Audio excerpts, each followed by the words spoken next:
Nkwaniriza nate ku Focus TV erinya Ade Wilberforce Kime Muyanja nga ndine muzeyi wange muzeyi Magoba Abed mukubiriza owa church ey'obusumbe ya Lubuga era nga gwimbwagambye luli ye yakulembedde project y'okusimba emmwanyi paka tubanyi lwaki balonze emmwanyi project zonna lwaki balonze emmwanyi ekyokubiri agenda kuba atulaga kuba musajja mulimisa amanyi kyakola era bakoze research mungi nnyo ku mmwanyi olondo otye emmwanyi entuufu era biki by'otalina kola by'olina okukola ku mmwanyi eno ddala ng'otandika ogisimba emmwanyi enkumbi terimba n'emmwanyi yekuzizza ffe tukulidde ku mmwanyi z'abakitaffe mukuzizza abaana muweereza abaana byonna tuli ku mmwanyi emmwanyi nnungi nti ekidibo bwe kivaawo kigisanga n'akatale bwe kabaawo kakola kagisanga naye ng'efudde endabirira yokka n'ogirabira nebanga mpangaazo so wasinziddeko byo n'ogamba kyaki katusooke tutandike ne kino nate n'ekirala emmwanyi zino mbadde nina access muzo nti nga ku lwange ng'omuntu bwe nabagaye nti ndi practical mbadde nteeseteese okwongera emmwanyi sikakuba nti nkyali ndi mukadde naye nkyateekateeka ate byetulireko zino ogambye zino nazijje mu nasale yange nze nagyekoledde nazisujje ku mmwanyi ennungi nezipootinga nzirabiridde muzeeyi tumanya tutya emmwanyi zino kubanga gwe ogenda kuba nasale bed mwami Muyanja abe nasale bed mwami Mafumu alina nasale bed manya ddi nze n'emmaanya zirina kye mmanyi nti emmwanyi weeteweeti yentuufu oba tunsinziira ku ki tomala gagwira ne bwe kiba nasale ziri zetusanga ez'omukubo era nazo ofa ani agikola ali mutuufu mu mateeka biki byonna naye kati nze mba nenkozesa obukugu bwe nnina mu byobulimisa nenkola nasale etegeerekeka era ensonga lwaki najagazisizza kyaki tufune ssente kati mukulu kyembadde njagala otulambululiremu zezo do's and don'ts manyi owa kamera abadde akukwata nga olaga oba okola nga tusimba nanditeeseteese ntya emmwanyi eno weeraga ekyamazima yo emmwanyi osooka n'omanya amabanga kigogenda okukola amabanga bw'ogamala n'omanya ekinnya kyengenda okusima kyo kinenkanawa tugiyita sowaani yaki esowaani ekirime mwe kigenda okuliira esowaani eyo bweba togiteeseteese bulungi ekyamazima nekyotaddeyo kikolimira ekirime kino kikolima kubanga ennyumba yakyo ey'olubeerera emmere yakyo mwekiriira emmere ekyamazima ekirime ekyo singa okiteeka mu kinnya ne kitafunamu bintu byekyagala ddala mu routing system biki kikolimira nakyo ne kigamba kale kankulinde byenaakuwa nange bijja kukola ki bijja kuba bijja byevedde kati ekinnya ekyo obugazi kibu twakoze emu kitundu ku emu kitundu 40 obugazi ne wansi emu kitundu ofaayo bwe nkisima nga kiri mu nsonda oba kiri mu sako oba kiri mu nsonda naye tekirina kasitamu obwo obugazi ate okukka wansi naye emu kitundu emukitundu ku emukitundu olwa taproot eyo kati bw'omala okisima nozzaamu ettaka halfway nosaako ebitiiyo by'obusa bibiri mukozeseza wano obusa yengeri yokka tewaliyo ndala osobola okukozesa ebigimusa bino ebyaffe gyali eriyo byebakolera abazungu naye ate bino biri organic biba birungi ate era okuleka nga bikubuze bubuzi naye ebyo byandibadde obusobozi nabwo bwe tulina n'okutwalira mu SST w'abazungu naye era alina bwayewungira okwononamu ku ttaka wadde aba akugimusizza so kati gwe advisinga muntu waba asobola okufuna access ku busa kyekisinga oba bwambizzi oba bwante oba bwamyu oba bwaki bukola bulungi kavundira yenna oyo aba asobola okukola n'obwenkoko naye omuteekamu ng'ate amaze okuwola so singa bakamukujja mu kiyumba kyange eky'embizzi nenzija nenjiwa mu kinnya wali emirandi yagijjako bwe buba buvunda bukola ebbugumu kati bujja kwokya nsobola okusima ekinnya kati ku makya nenteekako obusa nenteekako nensimba nosimba si kirungi n'akatono olwo ebbugumu liba likyali ekinnya ekyo kiba tekinnawola bulungi kyandimaze ebbanga kyo ki wakiri omwezi ng'omaze okisima olwoka okola ebyo bye tubadde tugamba okussamu obusa n'obusaana nabwo nga bwawola dda n'obuteeka mu bubunjo. Ogambye bwe tumala okisima tuzaamuko akataka halfway. Yes. N'ossaamu ettaka n'ossaako ebitiyo bibiri kweyo sayizi gye ggambye. Ebitiyo bibiri eby'obusa n'omala ate era onzaako ettaka liri lye wajjamu. Jjukira wali kutema ttaka ate eddala eppya. Totema ttaka ppya ate oba oleeta ebbugumu liri twagambye. Ettaka lino bw'oba wali olisima erimyufu waliteeka lyokka n'eriddugavu. Kati eriddugavu lyozzaamu lyokka. Kweyo stage zeggambye.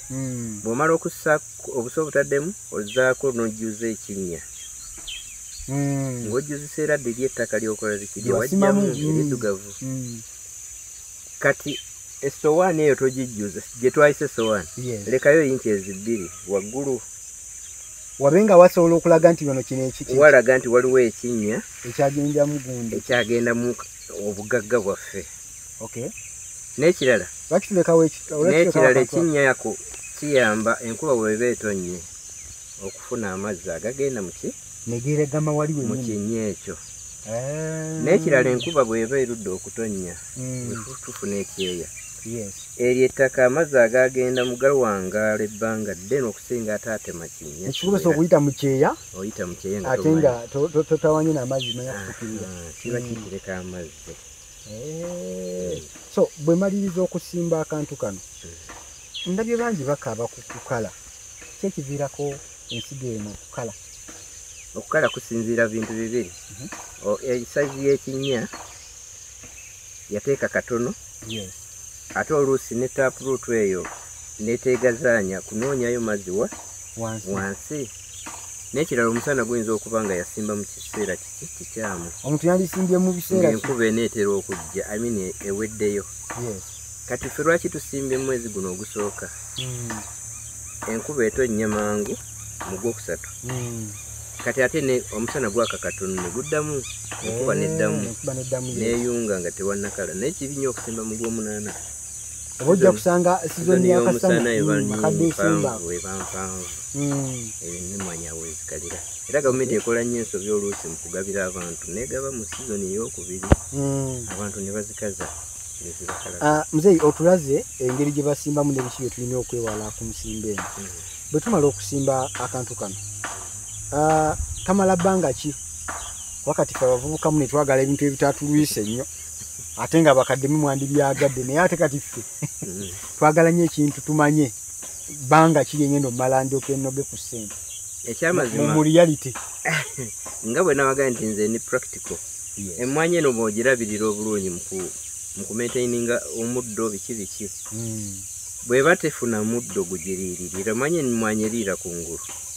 Emirandira giriira kungulu. Kati omuddo ogwo bwe gubaako omuddo aba mubbi abba emmere yandibadde yaki ey'emmwanyi. Kati labirira era ng'ebibala byonna oba ng'ebirime byonna bye tulima naye abamu balowooza omuddo we gukisemberera bagukikamula. Kati waliwo abantu okuba n'ebiti by'emmwanyi n'alowooza alina mmwanyi.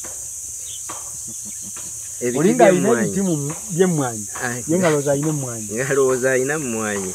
Kati kiki kwe biva ku ndabirira ekidoomo emmwanyi eduumuuse emmwanyi togirabirira. Emmwanyi zeebala tezisizeeze zandibadde ziva ku ki? Ku mmwanyi esaanidde. Kati emmwanyi eno mu myaka 3 yo oba etandise okukuwa ssente. Tugisimbye leero 2025 tusuubira nti 2028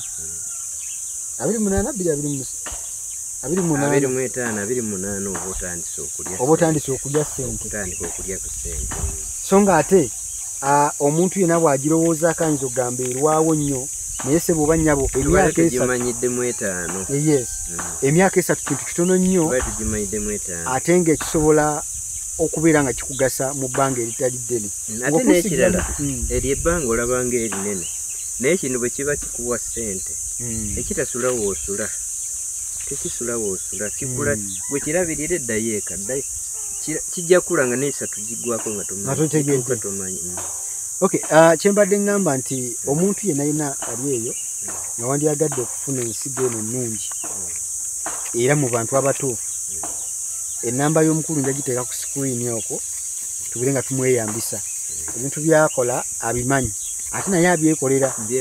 Era saawa zino buno obusigo bwe tulina antegezezzaako ayinako ensigo eyiye gye yakozesezza ewuwe eyawedde oleda okusimbibwa. Kitegeeza ki nti tabisimba kubiguza abantu obula naye mwennyini akola ki obikozesa. Obubaka bwo buli ki muzeeyo obusembayo naddala eri omukristaayo ono alowooza nti nno Mukama yayamba buli kimu?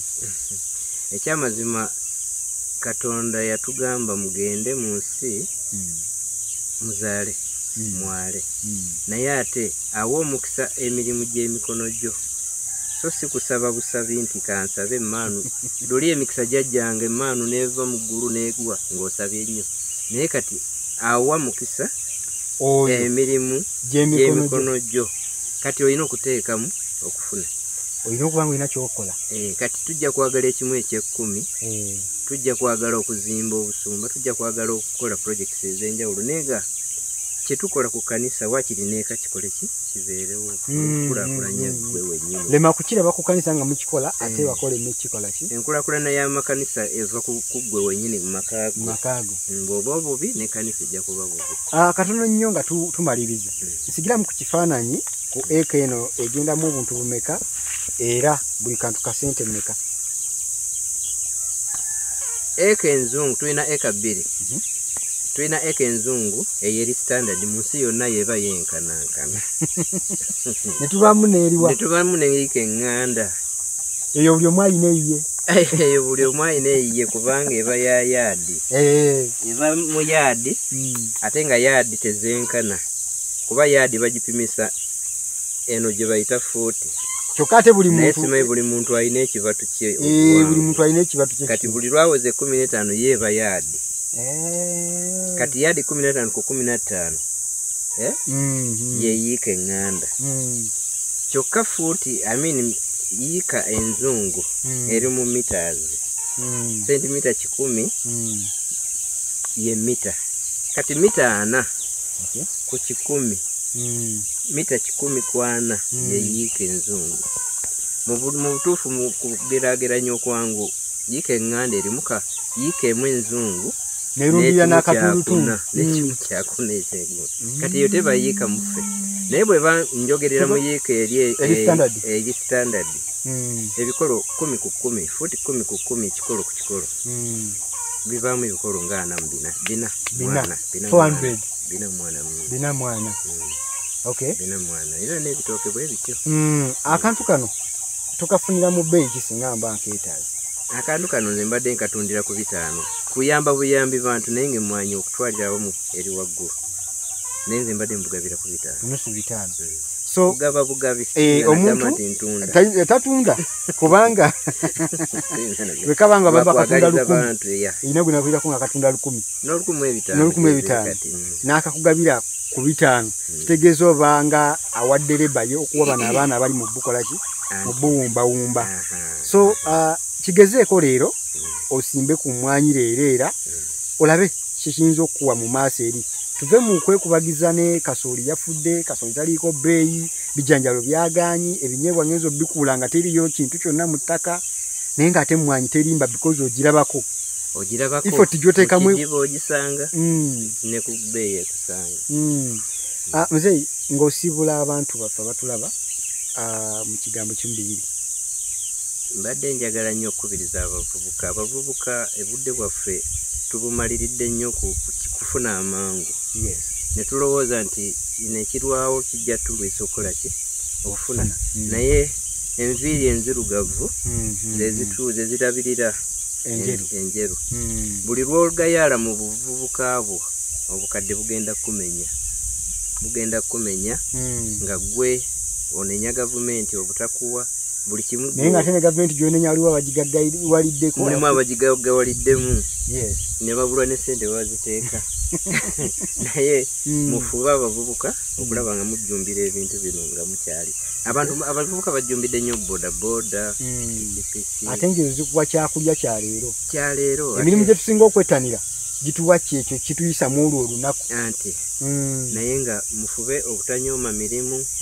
Kati nze omuntu ambulira agamba nti omulimi wa wansi, ekigambo wa wansi kimbulirikira na bubi. Ng'ate omulimi oyo ye backbone aweeredde abaana ali mu bulamu obweyagaza obulamu omuntu bwe yandiyadde yeegomba n'ate n'olusigala ng'ogamba omuntu wa wansi oba muntu yatalina nnyo makulu oli bw'aba talidde tajja kubeerawo kati omulimi gwabeera ayinzeeko naye kati abavubuka twongera okubaamu n'amaanyi ate era n'ekirala nyagala kukubiriza abakulisitaayo pulojekiti ng'eno ng'ekoleddwa tuleme kwesuulira egwo naggamba tugirabirire paka olwaleero emmwanyi eno ogiraba